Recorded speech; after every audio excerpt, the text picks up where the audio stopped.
ஐந்து கரத்தினை ஆணை முகத்தினை இந்தி நிலம்பரை போலும் ஏற்றினை நந்தி மகன் தன்னை நாண குழந்தினை புந்தியில் வைத்தடி போற்றுகின்றேனே. மேஷராசி நேயர்களுக்கு இந்த ஆகஸ்ட் மாதம் லைஃப் சேஞ்சிங் மூமெண்டை கொடுக்கக்கூடிய ஒரு மாதமாக அமைய போகிறது. உங்களுடைய பிசினஸ் மற்றும் ஜாபில் ஒரு படி முன்னேற்றத்தை நீங்கள் இம்மாதத்தில் காண்பீர்கள். உங்கள் ராசிநாதனான செவ்வாய் பகவான் தைரிய வீரியஸ்தானம் எனும் 3ஆம் இடத்தில் இருப்பதும் பாக்கியஸ்தானாதிபதியான குரு பகவான் உச்சம் பெற்று இருப்பதும் உங்களை அதிர்ஷ்டத்தின் உச்சிக்கே கொண்டு செல்கிறது. நீங்கள் எதிர்பார்த்து காத்திருக்கும் விஷயங்களில் நல்ல செய்தி கிடைக்கும். நீங்கள் செய்து கொண்டிருக்கும் வேலையில் ப்ரொமோஷன், எதிர்பார்த்த இடத்தில் படிக்கக்கூடிய வாய்ப்பு, திருமணத்திற்காக பெண் தேடிக்கொண்டிருந்தீர்கள் என்றால் பெண் வீட்டிலிருந்து சம்மதம் போன்றவை இம்மாதத்தில் கிடைக்கும். கடந்த மாதங்களில் தடைபட்டு இருந்த விஷயங்கள் இம்மாதம் தங்கு தடையின்றி நடைபெறும். கடந்த மாதத்தில் இருந்து வந்த டென்ஷன், அலைச்சல், உடல்நல பிரச்சனைகள் இனி குறையும்.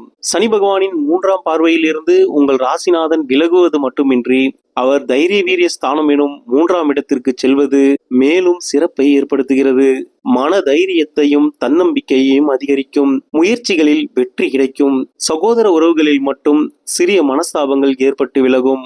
வேலை மற்றும் தொழில் வியாபாரத்தில் முன்னேற்றத்தை காண்பீர்கள்.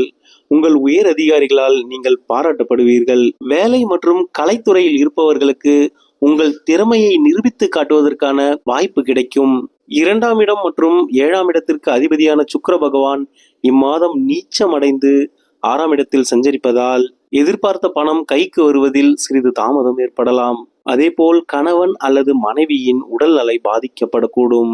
இம்மாதம் கிரகநிலைகளை பொறுத்தவரை செவ்வாய் பகவான் உங்கள் ராசிக்கு 3ஆம் இடமான தைரிய வீரியஸ்தானத்திலும் 4ஆம் இடமான சுகஸ்தானத்தில் குரு பகவான், சூரிய பகவான், புதன் பகவான் என மூவரும் சஞ்சரிக்கின்றனர். 5ஆம் இடத்தில் கேது பகவானும் 6ஆம் இடத்தில் நீச்சம் பெற்ற சுக்கிர பகவானும் சஞ்சாரம் செய்கின்றனர். லாபஸ்தானத்தில் ராகு பகவானும் விரய சனியாக சனி பகவானும் செயல்பட்டு கொண்டிருக்கின்றனர். ராகு பகவான் லாபஸ்தானத்தில் அமர்ந்து நன்மைகளை கொடுத்து கொண்டிருந்தாலும் கேது பகவான் 5ஆம் இடத்தில் அமர்ந்து பிள்ளைகள் வழியில் பிரச்சனையையும் மனக்குழப்பத்தையும் ஏற்படுத்தி கொண்டிருப்பார். அதே போல் சனி பகவான் 7.5 சனியாக செயல்பட்டு கொண்டிருக்கின்றார்.